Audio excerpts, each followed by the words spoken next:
Halo teman-teman semuanya. Sekarang tanggal 8 Januari jam 8:31 pagi di New York. Kita bertemu kembali di kuliah spiritual. Tadi pagi saya membuat tulisan ini kurang lebih 1 jam yang lalu yang eh, berusaha untuk menerangkan arti dari gambar dan tulisan ini. Karena arti ini sangat-sangat bagus, sangat mendalam. Karena itu saya mau buat versi kuliah spiritualnya. Oke, nah tanpa berpanjang lebar lagi, mari kita segera mulai. Bagi teman-teman yang belum bergabung dengan Facebook Practical Ho'oponopono, gabung aja. Tinggal cari di Google, cari di Facebook, cari aja Practical Ho'oponopono. Nanti Anda akan menemukan gambar yang seperti ini. Ya, nanti Anda tinggal masuk, join. Karena ini private group, teman-teman tinggal masuk aja. Yang penting teman-teman punya Facebook, bukan member baru ya, yang usianya sudah lebih dari 1 tahun. Pasti teman-teman bisa otomatis kena approve di grup ini. Jadi ini gratis, tidak ada berbayar apapun. Oke, silakan setiap hari saya buat tulisan uh, tentang berbagai macam hal agar kita bisa sama-sama bertumbuh dan berkembang di perjalanan spiritual ini. Oke, tanpa panjang lebar lagi, saya akan langsung ke papan tulis. Nah, diceritakan di situ ada satu orang yang sedang bermimpi ya. Jadi ini, ya, satu orang yang sedang bermimpi, sedang naik ke gunung ya. Jadi kalau misalkan ini si A, ya ini adalah istrinya si A, istrinya A, ya, tidurnya bersamaan, tetapi satu hari, satu malam si A ini bermimpi, ini mimpi ya. Dalam mimpinya si A ini sedang naik gunung bersama dengan istrinya. Ya, jadi istrinya ini, istrinya A namanya B itu. Jadi A dan B sedang berada dalam satu skenario di dalam mimpinya A. Oke. Nah, lalu kemudian ketika pagi hari dia bangun, si A cerita sama istrinya, sama si B. Dia cerita, "Bu, kemarin malam asik ya. Kita lagi berdua naik gunung. Gimana menurut pendapat Ibu?" Ya, jadi mimpinya di sini naik gunung gitu, gunung. Ya. Gimana menurut pendapat Ibu tentang kemarin? Nah, istrinya bingung. Gunung apa? Kita kan kemarin mimpi lagi naik atas gunung. Istrinya bingung. Enggak tuh. Gimana sih? Jadi kalau kemarin Ibu tidak tahu, lalu kemudian saya pergi dengan siapa? Ya kan karena ini kan seharusnya si Ibu nih. Si B ini kan harusnya Ibu. Apa bedanya si B ini dengan si B yang ini? Itu satu pertanyaan. Ya karena kalau si B ini dan ini satu, maka seharusnya kamu ngerti. Kamu kan bersama saya di dalam mimpinya saya. Paham nggak maksudnya? Nah, tentu saja teman-teman cerita ini memang absurd. Ya, kita belajar spiritual itu memang satu ceritanya tuh agak, ini kan nyeleneh, ceritanya aneh. Ya jelas aja si B nggak tahu. Tetapi dari ceritanya nyeleneh itu pikiran kita tuh dibuka. Pikiran kita itu diajak untuk berpikir, gitu. Oh ternyata begini. Dari satu hal yang sangat aneh, satu hal yang sangat sederhana. Yang disebut dengan subtle. Oke. Nah, dari cerita ini, maka kita digugah untuk bertanya. Pertanyaannya adalah, loh, kan si B ada di sebelahmu. Bagaimana mungkin si B nggak tahu si A mimpi apa? Ya, kan tidurnya bersebelahan. Ya tentu saja nggak tahu. Mungkin si A dan si B sudah jadi suami istri selama 50 tahun misalkan. 50 tahun istrinya tuh tidur bersama dengan si A. Tetapi tidak berarti bahwa setiap malam istrinya itu juga masuk dalam mimpinya A. Enggak. Karena apa? Karena si B juga punya mimpinya sendiri, bener? Ya kita nggak tahu, namanya mimpi ya, bebas-bebas aja kan, bener? Si B, si A dan si B mungkin boleh tidur bersama, bersebelahan. Tetapi mereka semuanya punya mimpinya masing-masing. Jadi kalau misalkan ternyata si B, ini mimpinya B ya, ini mimpinya A. Kalau misalkan si B bermimpi, dia juga lagi berenang dengan si A, misalkan, apakah si A tahu? Nggak tahu. Lalu timbul satu pertanyaan lagi teman-teman. Lalu kemudian apa bedanya si A ini dengan si A yang di sini? Ini bedanya apa? Nah, disinilah poin terpentingnya teman-teman. Inilah pembelajaran kita dari cerita yang aneh ini. Pembelajarannya itu mau mengarah ke sini. Bahwa, mari kita lihat dari sisi pandang si A ya, supaya tidak terlalu rumit. Bahwa si B yang ada di dalam mimpinya A, ya biar enggak, ini saya gambar lagi ya. Ini ya, si A dengan si B sini ya. Ini biar jelas, oke? Ini dalam mimpi. Mimpinya A ya. Ini dia lagi jalan A dengan si B. Ya, pertanyaannya apa bedanya ini dengan ini? Ini dengan ini. Lah, ini jawabannya sangat-sangat strict to the rule. Bahwa kalau kita bilang ini ya B yang real. Boleh nggak? Sedangkan B yang di sini, ini adalah B yang kita bilang oke, kita bilang ini adalah false atau not real. Kebalikannya. Ini yang nyata. Kalau yang ini adalah B yang tidak nyata. Sampai sini dulu, setuju nggak? Bahwa B yang ada dalam mimpinya A, berarti adalah B yang merupakan karakter. Karakter yang dibangun oleh pikirannya A. Karakter B yang dibangun oleh mindnya A. Catat dulu. Ikuti pelan-pelan ya. Jadi B yang di sini tidak mewakili kenyataan. Kalau ditanya, mana yang nyata? B yang di dalam mimpinya A atau B yang di sebelahnya A? Yang nyata adalah B yang di sebelahnya A. Sedangkan B yang ada dalam mimpinya A adalah B yang selama ini A kenal. Jadi A mengira B ya seperti ini. Ini yang saya tangkap. B yang seperti ini. Pertanyaannya, apakah perkiraan A tentang B itu selalu benar? Enggak. Mendekatin benar aja udah bagus, ya kan? Tapi kalau ngomong selalu benar nggak bisa, karena sumber kebenarannya yaitu ada pada B itu sendiri. Ya, jadi kalau ditanya sekarang, kenapa B tidak tahu kalau kemarin B berada dalam mimpinya A? Kenapa B tidak tahu? Karena mimpinya A, segala sesuatu yang ada dalam mimpi pasti merupakan satu false reality. Paham nggak sampai sini? Kenapa dikatakan false reality? Karena ini semua cuma imajinasinya A. Cuma apa yang berdasarkan data yang A punya.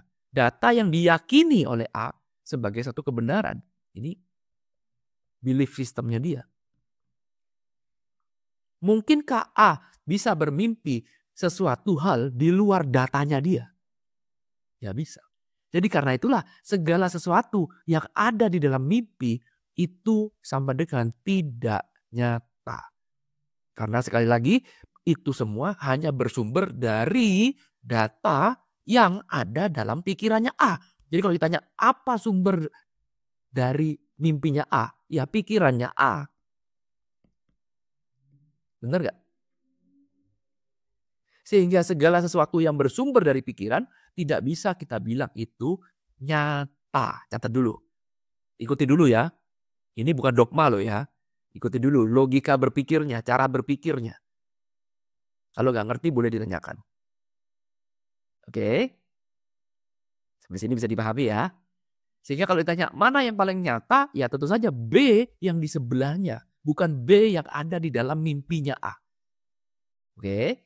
Nah, B yang ada dalam mimpinya A adalah B yang terdaftar atau berada terinstall di dalam mindnya A. Setuju nggak? Ya, nah berarti segala sesuatu. Jadi misalkan B ini hanyalah sebuah karakter. Ya, ini hanya sebuah karakter, hanya sebuah identitas yang dibangun oleh pikirannya A. Nah, B yang di sinilah yang muncul dalam mimpinya A. Bukan B yang real. tapi B yang ada dalam dunia pikiran. Jadi sekarang kita bisa mengenal, ya, bisa mengenal dua macam tipe B. Ya, B yang di dalam pikiran, inside dan outside. Mana yang nyata? Ada dua macam B di sini. Ada dua macam B. Ya, perhatikan ya, dua-duanya ini punya karakter yang berbeda. Oke. Kalau ditanya mana yang lebih nyata, tentu saja ini lebih nyata. Ini tidak nyata. Boleh? Bisa ngikutin? Ya, jadi ada dua macam tipe B. B yang ada di dalam pikiran dengan B yang ada di luar pikiran. Ya. B yang ada di dalam pikiran ini hanyalah sebuah karakter, hanya sebuah identitas, ya segala macam. Di mana karakter ini bisa diupdate setiap saat. Dari mana ngupdate-nya? Sumbernya dari sini. Karena inilah yang paling nyata.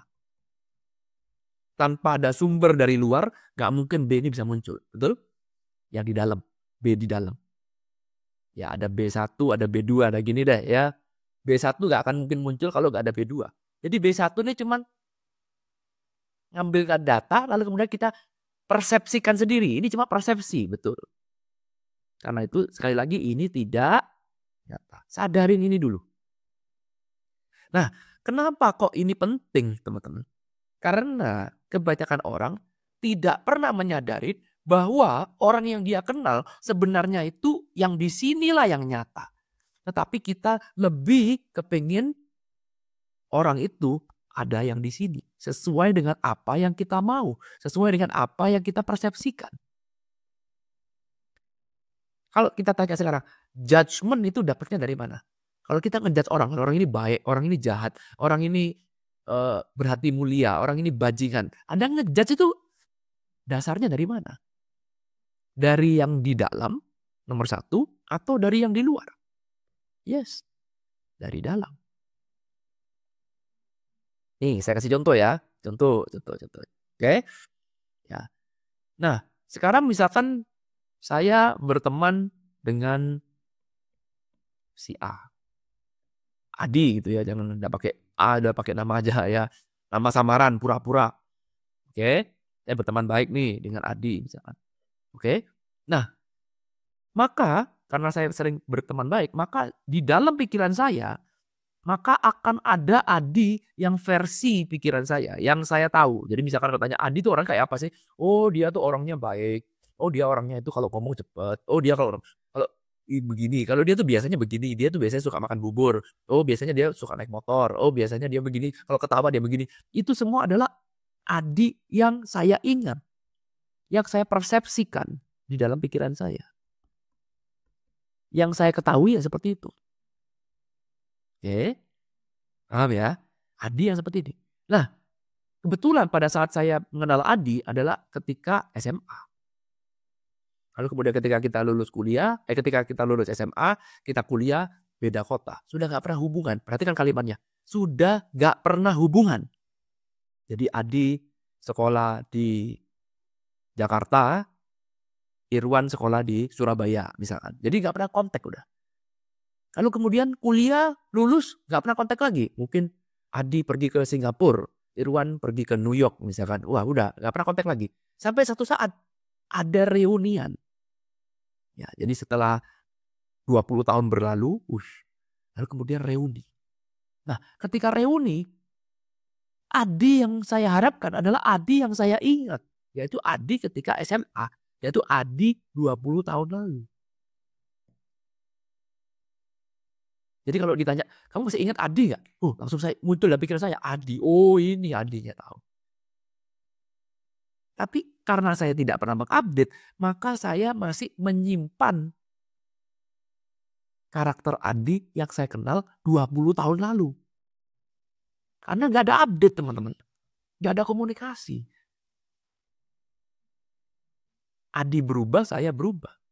Begitu ketemu, lah kok begini? Lah kok begitu?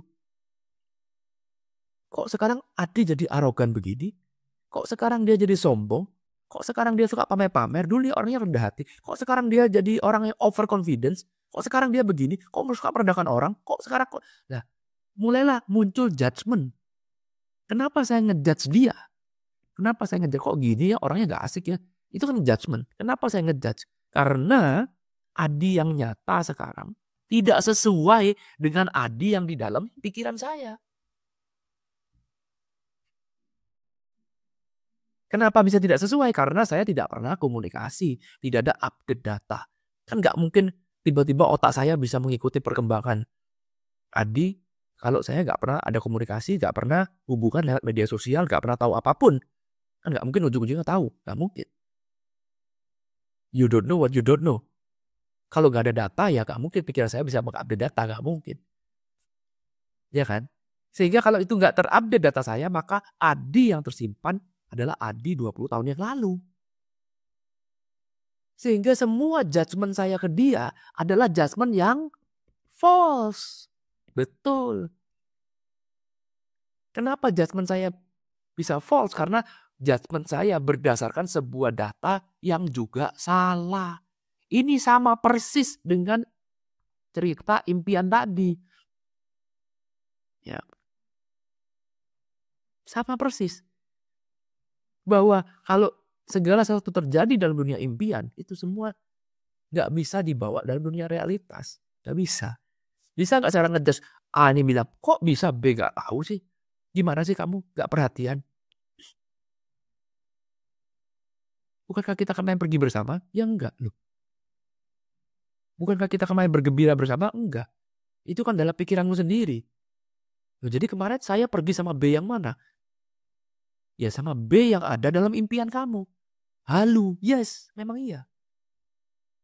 Tetapi orang tidak mau menyadari itu, dia terus terjebak dalam kehaluan. Bukannya dia mengupdate datanya, tetapi dia justru malah mau menciptakan kehaluan itu berulang kali terus. Seperti itu. Asalnya salah dari mana? Dari kita tidak mengetahui perbedaan mana yang false, mana yang real. Oke, kita tidak mau adanya perubahan, betul? Itulah sebabnya kenapa foto itu kita simpen karena kita nggak mau ada perubahan. Kita ingat dulu ya kita bahagia ya, happy ya. Sekarang kok kamu berubah? Foto anti perubahan karena foto nggak bisa berubah. Sementara segala sesuatu yang di luar ini sifatnya dinamis, selalu berubah. Sedangkan yang di dalam kalau kamu tidak update infonya akan mengarah satu hal yang statis. Perbedaan antara dinamis dan statis ada timbul gap. Semakin besar gapnya, semakin besar kekecewaan kamu, semakin besar judgement kamu. Benar kan? Ya. Ini kan terjadi. Karena kita mempertahankan karakter dia yang ada di dalam kepala kita. Oke. Jadi pahami ya. Semoga bisa memberikan insight teman-teman. Sebenarnya saya memberikan contoh-contoh lagi lebih banyak. Mungkin kalau teman-teman tertarik dengan konsep ini, nanti bisa ditanyakan pada saat nanti kita live kuliah spiritual, kita bisa bahas ini dengan lebih dalam. Ya, jadi karena videonya sudah 18 menit, jadi saya stop sampai di sini aja. Ini poinnya adalah kamu harus mengetahui bahwa ada dua macam karakter. Ya. Dan kamu juga harus mengetahui bahwa mana yang nyata, mana yang tidak nyata. Lalu kemudian kamu juga harus mengetahui judgement yang kamu berikan pada orang ini berdasarkan satu hal yang nyata atau yang tidak nyata. Ya, ini berlaku banyak dan Anda bisa lihat lah. Ya, ini saya kasih contoh terakhir deh sederhana. Misalkan seorang guru nih. Ya, guru nih. Guru spiritual. Ya, kita sebut saja gurunya namanya si C. Misalkan, wih ini guru spiritual. Ya, lalu kemudian guru spiritual ini begitu mulianya ya sehingga di dalam kepala saya nih, ngomong saya aja deh. Wah, ini guru yang sempurna sekali. Si C ini. Jadi saya tonton konten-kontennya, ish mulia sekali.